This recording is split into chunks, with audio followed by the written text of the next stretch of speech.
Alright, bada bing, bada boom. Hello everyone, I'm going to talk about some music I listened to in the month of November. This month just flew by, but then again this whole year has flown by, you know? Anyway, I'm JamesWest, I make music, a lot of music, and I only have 2 playlists on Spotify to listen to and the good shit. And if you can hear drilling or anything in the background of this video, it's because my house is being extended.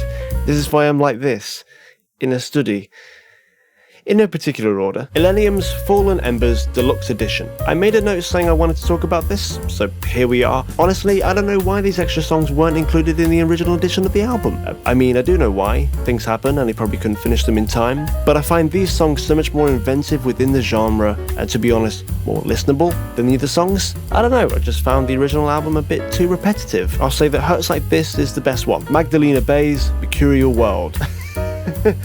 Well, this is something. So I've never heard of this duo, and this album was recommended to me by Spotify itself. And all their bio says is synth pop straight out of the simulation, which sums up this album perfectly. The best way I can describe this is angular, in the best sense. It's all coated in this degraded Technicolor paint that brings with itself so much life. I don't think I've heard anything like it. The vocalist sounds extremely ghostly, like she's only half there in the background of the music, which itself is so full and imaginative with its sound design and chord structuring. I don't think there are any songs on here that I don't like, because for once, this is an album that likes to reinvent itself as you listen, so it never feels repetitive. And I haven't even explained the best part. It's a continuous album. And even better, it has recurring themes and motifs, and it's still a pop album. I'm so impressed, I could recommend this to anyone. Favourite songs? While it's very hard to choose, would be Mercurial World, You Lose, Cheery? Yeah, and Follow the Leader, Ed Sheeran's Equals. I really wanted to write something about this, something that would talk about how outdated this already feels and how overrated Sheeran is now, but that would just be mean. Give the man a break, he's a father now. And I really couldn't be bothered to talk about this new album. Favourite song was Bad Habits, Zedd's True Colours. Yeah, I know this album is like 7 years old now, which just makes me feel old. This was also an absolute favourite of mine in my teens, which is why I re-listened to it and why I'm talking about it now. Similarly, it's been so long since Zedd has actually released an album, and this stuff I feel is like some of his best stuff he's ever done. Songwriting, the sound design, the album structuring, and taking it into the outside world. Literally, this album inspired me so much when I was getting into electronic music, and listening to it again has once again inspired me. There is so much life, so much energy, so much emotion, and I'm recommending this album to anyone who wants a good gateway into electronic music, from a listening or even production point of view. There is so much you can learn from just soaking up what this album has to offer. It is why I produced, and why I still produce, electronic pop music. My favourite songs were I Want You to Know, Transmission, and Daisy. And then I listened to my new EP, I Want Colour, something that took me way too long to finish, but it's now done. It's one of the best things I've ever made.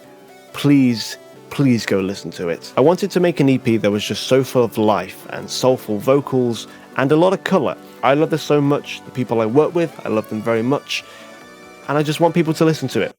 Thank you. 1st of November's 10 hours, Gourmet Ravioli, and Gotta Record Everything Good. Okay, so considering these are 2 people plus their engineer making an entire album on one day every year, this stuff is pretty impressive. So it's Andrew Huang and Rob Scallon that come together every 1st of October, 2020 excluded, to produce 10 songs. Naturally, you think the quality would be garbage, but honestly, for what they do, again, it's impressive. I would even say that some of these songs are better than some of the tracks by Justin Bieber, or at least the ones he actually writes himself. I'm just saying. I also highly recommend watching the videos of them making these albums. It's a great insight into the concept of crunch time. I can't really think of my favourite songs, but the most beautiful one that stands out to me is Miracle. ABBA's Voyage. This was an unexpected turn of events, and by that I mean the whole deal surrounding the album and ABBA in general. And it's weird, you know, tribute bands and how they act like the original band singing their songs, but you know it's definitely not the real deal. This album contains a list of songs that feel like tributes to their own greatest hits. It's almost like they took their best songs, dissected them, then put them back together with a few screws missing. So the songs themselves, I knew exactly what I was going in for, and in that way, it didn't disappoint. It was completely average. Now, did it need to exist? No. Now, I know that this album isn't made for me, it's made for my parents' generation, people who actually grew up with ABBA, but it feels like they've taken the nostalgia dial and turned it up so much it broke off. Although, I did get chills when they called back to one of their older songs. I won't say which one it is, but when I heard it, I was quite happy. A weird experience. My favourite songs were When You Dance With Me and No Doubt About It. Phoebe Bridgers, Punisher.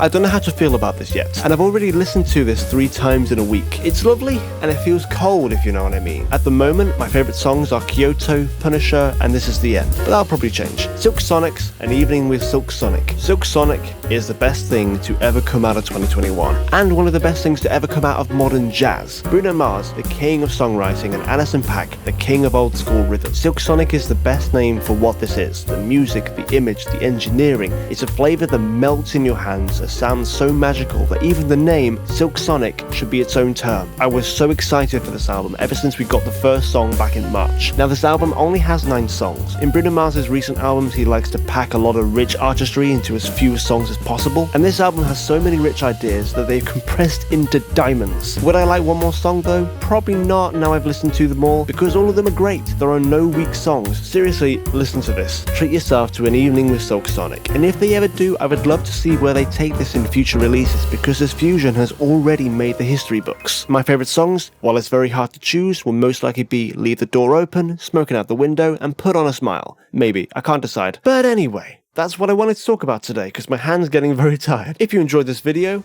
maybe I'll do some more, we'll see. Here is all the music that I either wanted to talk about or did talk about, but I left out for time's sake. But if you want me to talk about this music or any other music with the knowledge that I have, please do tell me, I'll be happy to. Yeah. Bye.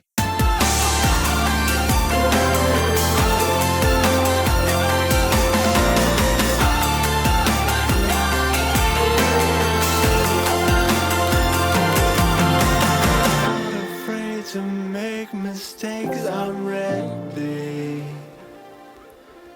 Your love is poison flavored, Bakewell cherry.